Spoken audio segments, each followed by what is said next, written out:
सबको नमस्कार। आज पंचायत स्वराज समाचार बेलगम शहर में वीर सौदा ये जगह है, उधर हम लोग रुके हैं।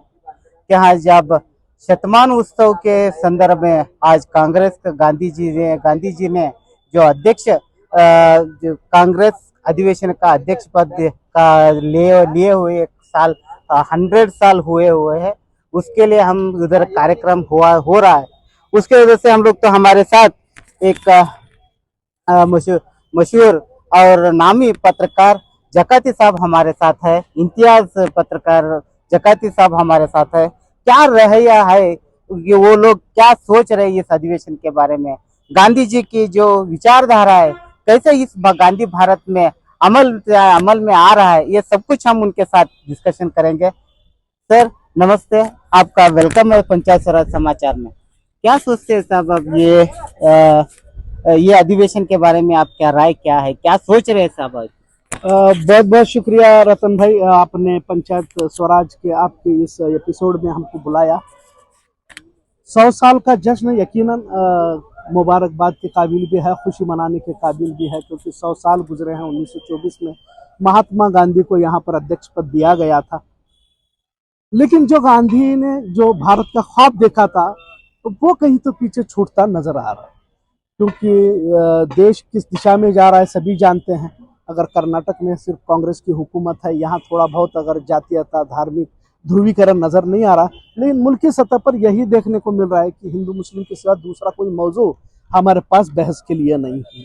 आज 100 साल मुकम्मल हो रहे हैं, हम गांधी भारत का ख्वाब भी देख रहे हैं। 100 साल गांधी जी के सदारत के 100 साल को पूरे भी कर रहे हैं, लेकिन यहाँ पर जो मुल्क की अगर पूरी तस्वीर नजर आती है तो विरोधी दिशा में जाते हुए, क्योंकि गांधी के भारत में गोडसे की आवाज कहीं तो ज्यादा बुलंद होती नजर आ रही है। संसद से लेकर सड़क तक एक लोकतंत्र पर एक भीड़ तंत्र गालिब आते हुए देखा जा रहा है, और यकीनन एक बात से लम्हे फिक्र है और इस पर चिंतन बैठक होनी चाहिए सर।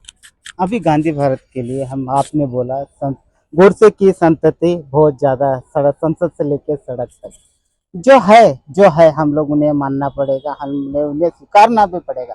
लेकिन गांधी यहाँ जो वो गांधी के नाम पे लेके सियासत कर रहे हैं, गांधी के नाम पे लेके जो एक देश के बारे में सोच रख रहे हैं, उन लोग कहाँ ये इस आवाम के बीच में वो लोग कहाँ सक्सेस हो रहे हैं? उनकी कोई सक्सेस मिल रही है क्या उनको? नहीं, बिल्कुल, ये बहुत सही सवाल पूछा आपने कि गांधी जी को विचारधारा को लेकर जो लोग भी, सबसे बड़ी बात है कि आज झूठ सच पर गालिब आ रहा है। गांधी जी जो सत्य के मार्ग पर चलने का जिन्होंने तालीमात दी, हिदायत दी, वो कहीं तो भी पीछे इसलिए छूट रहे हैं क्योंकि जो गांधीवादी लोग जो थे और हैं, वो कभी भी विचारधारा को बदलते हुए देखा जा रहा है।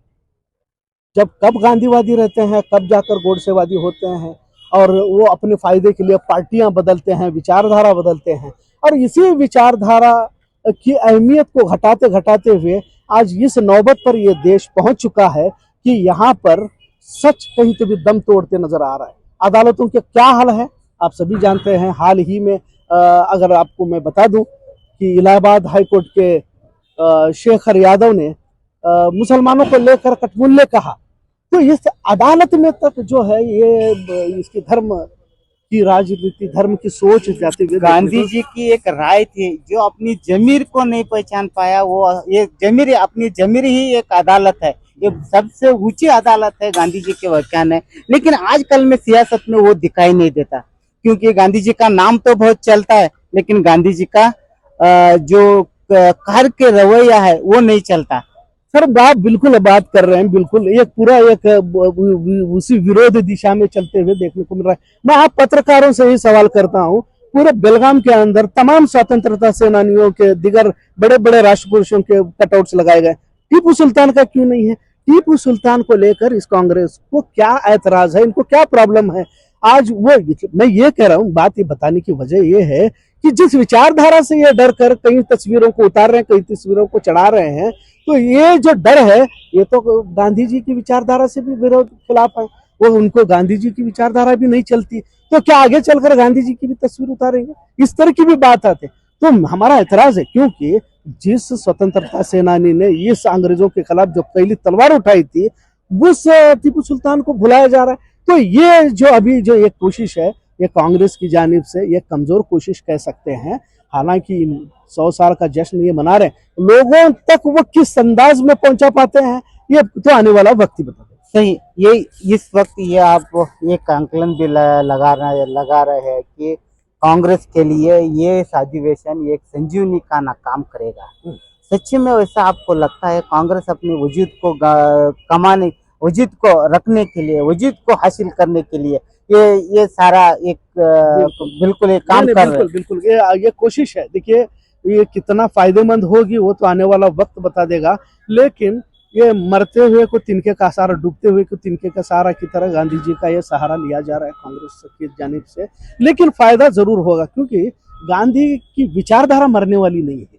वो विचारधारा भले थोड़े ही लोग होंगे, क्योंकि आजकल क्या हो गया कि लोगों मुफाद परस्त, मटेरियलिस्टिक लोग बहुत ज्यादा हो गए। आपको कहां पर कितना फायदा होता है वो देखकर पार्टियां बदलने वाले हमने देखा है। आज भाजपा 2 सीटों पर जीतने वाली है, आज 303 तक पहुंची है। तो ये उधर उस तरफ देखेंगे तो सामने वाले खेमे में गांधी जी को मानने वाले तो ये लोग वहां पर चले गए। मतलब ये जो है मटेरियलिस्टिक, मतलब जो सामने दिखता है उसे लेकर मौका परस्त जिसे कहा जाता है, अपॉर्चुनिस्ट। यस, हाँ, तो वही ये राजकीय एक ये राज का जो अब हम लोग सोचते हैं राजकारण में एक मौका परस का एक खेल है, अपॉर्चुनिटी का एक खेल है। ये इसमें खेल है, सभी खेल। गांधी जी का और एक पहलू हम देखते हैं कि ग्रामीण सुधारने का, ग्रामीण अभिवृद्धि, ग्राम उद्योग के लिए अपना उनका इम्पोर्टेंस देना, महात्मा गांधी जी का वो सब कुछ इसमें है। लेकिन आज के सरकारों में जो ग्रामीण भारत को बिसरने की बात चल रही है, भले ही ग्राम पंचायतों का एक अधिकार विकेंद्रीकरण का उनका हाथ में दे चुके, लेकिन वो जैसा आजादी उनको चलाने की आजादी है वो कहाँ भी नहीं दिखाई दे रही है। कहाँ भी ये गांधी जी का एक वो मानना है। यहाँ कर्नाटक में तो गांधी जी का सरकार है, महात्मा गांधी जी का अनुयायियों का सरकार है, कांग्रेसियों का सरकार है। फिर भी ग्रामीण भारत में जो डेवलपमेंट होना चाहिए, जो विकास होना चाहिए, वो कहाँ थोड़ा बहुत सारे राजकारणों के वजह से रुक रही है। बिल्कुल आपने सही कहा कि ये जो ग्रामीण देहात करियों में, गांव में लेकिन नफरत का जहर अब वहां तक, देखिए जहां नफरत पहुंचती है वहां कभी तरक्की नहीं पहुंच पाती। ये शहर से ये जहर निकला और देहात में, करियों में, गांवों तक जा पहुंचा। अब लोगों को आप देखिए, रोजगार, महंगाई, बंद होती फैक्ट्रियां, बंद होते कारोबार पर सवाल पूछेंगे तो आपको बताया जाता है देखिए पाकिस्तान में 200 रुपए टमाटे हैं। हाँ, बांग्लादेश में हिंदुओं पर अत्याचार हो रहा है। हाँ, हमने राम मंदिर को बांधा है, हमने राम मंदिर को कंस्ट्रक्शन किया है, हर मस्जिद के नीचे अब मंदिर तलाशने की मुहिम, लोगों को डाइवर्शन दिया जा रहा है। लिहाजा यही एक वजह है कि आप जीत भी कैसे रहे। अगर ये एक लोकतंत्र के हिसाब में सबके ऊपर एक सवाल, जो प्रश्नार्थक चिन्ह सबके ऊपर हम रख रहे हैं, ये इसका है जाने में आने वाली पीढ़ी इसको कैसे देखेगा? आने वाले 100 सालों में ये कैसा देखा जाएगा भारत को? गांधी भारत कैसा दिखेगा 100 साल में? गांधी भारत की एक कोशिश है और हम भी दुआ करते हैं कि इस तरह की गांधी जी की विचारधारा तो आम लोगों तक पहुंचनी चाहिए, लेकिन कहीं पहुंचती नजर, क्योंकि झूठ का तूफान बहुत बड़ा है। झूठ की आंधी में सच कहीं तो भी तिनका बनकर उड़ते देखते नजर आ रहा है। गांधी जी के विचार अगर गांधी को मानने वाले ही लोग उस पर अमल करते तो शायद भारत की हालत इस तरह से न होती। आज कोशिश जारी है, यकीनन कांग्रेस जो ये गांधी भारत के नाम पर 100 साल का जो जश्न मनाया जा रहा है, हम भी चाहते हैं कि कांग्रेस को इससे तकवीत मिलनी चाहिए, क्योंकि कांग्रेस की विचारधारा सर्वधर्म समभाव की है, पूरे देश को साथ में ले जाने की है। लेकिन कहीं तो भी भाजपा की धार्मिक उन्माद की विचारधारा वो भारी पड़ती जा रही है। आने वाले नौजवानों को हम यही कहेंगे कि किसी पार्टी, मैं कांग्रेस या भाजपा इस तरह की बात नहीं कर रहा, कोई भी पार्टी हो, देश की प्रगति उन्नति के लिए कोशां है।